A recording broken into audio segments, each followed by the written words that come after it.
ఇవాళ అనేక మంది కళాకారులు ఇవాళ రోడ్డు పడి ఉన్నారు. ఉద్యమాల కోసం త్యాగం చేసినటువంటి త్యాగదనులు ఉన్నారు. అమరవీరుల కుటుంబాలు ఉన్నాయి. ఇవన్నీ కూడా పక్కకు పెట్టి రాజకీయం కోసం వీటన్నింటిలో వాడుకుంటా ఉన్నారు.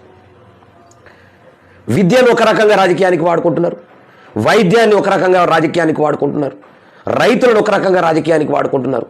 అదేవిధంగా మరి విద్యార్థులు నిరుద్యోగ వ్యవస్థను రాజకీయంగా వాడుకుంటూ ఉన్నారు.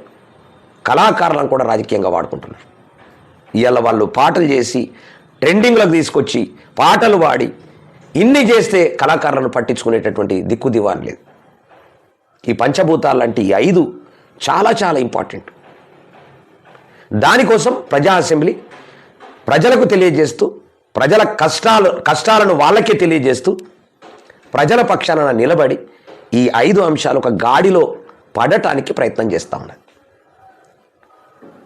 ఎన్నో చూస్తూ ఉన్నా, ఎంతోమందిని చూస్తూ ఉన్నా, అబద్ధాలను చూస్తున్నా, నిజాలను చూస్తున్నా, ఒక్కడు కూడా సరి అయినటువంటి నిజం చెప్పి సరి అయినటువంటి ఒక దారికి తీసుకొచ్చేటటువంటి అవకాశం లేదు.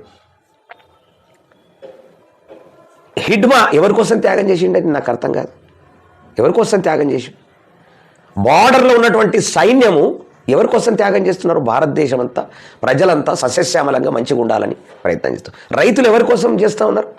ఆ కష్టాలు ఎందుకు?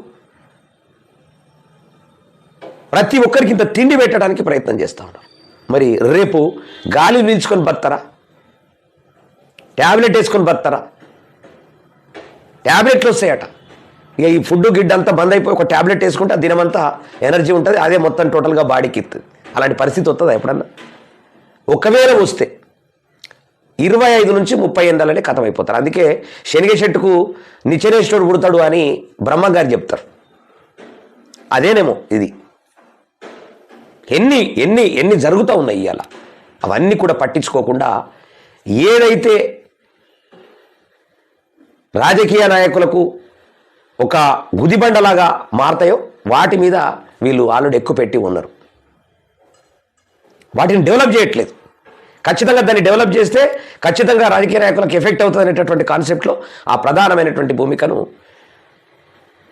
వీటిని 5 పంచభూతాలు లాంటి ఈ రైతులకు సమస్యలు కావచ్చు, నిరుద్యోగ సమస్య కావచ్చు, విద్య కావచ్చు, వైద్యం కావచ్చు, కళాకారులు కావచ్చు, వీళ్ళని కప్పిపుస్తున్నారు, కప్పి పెడుతున్నారు. టోటల్గా ఏదో రకమైనటువంటి ఉచితాల